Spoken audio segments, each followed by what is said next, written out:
Okay, I'm back and I'm joined by Luna Sky for today's question, or one of the questions. I plan on answering a couple.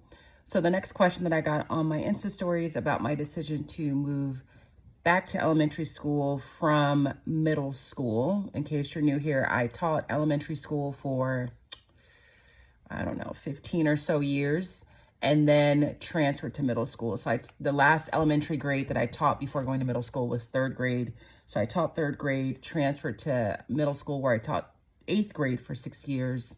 And now I'm going back to teach fifth grade, which is the grade level I've taught the longest.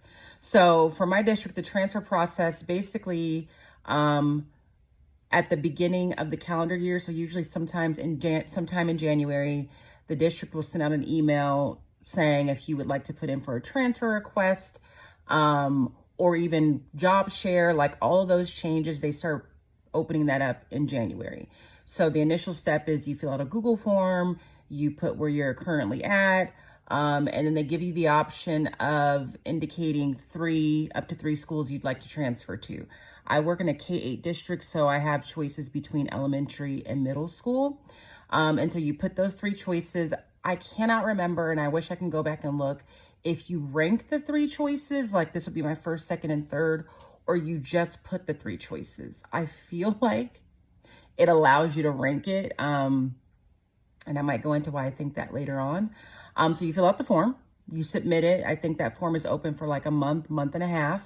You submit it, then they acknowledge they received the form, and then they schedule a transfer interview with you. And in that transfer interview, the last couple of times that I did it, you are doing pretty much a panel interview with any of the principals of the schools that you indicated you would like to transfer to, and they conduct the interview together. So I had an interview with three principals, the three principals of the schools I had put down on my form.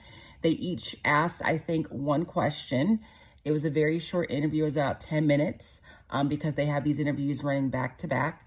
And you do the interview, and then you wait a couple of weeks to find out if your transfer was approved. It is possible that you can put in a transfer to a school and that technically there's spots open, but that does not guarantee that you'll get a spot because we do have a seniority list, and those spots may be taken up by someone that is higher on the seniority list than you before they start filling in transfers.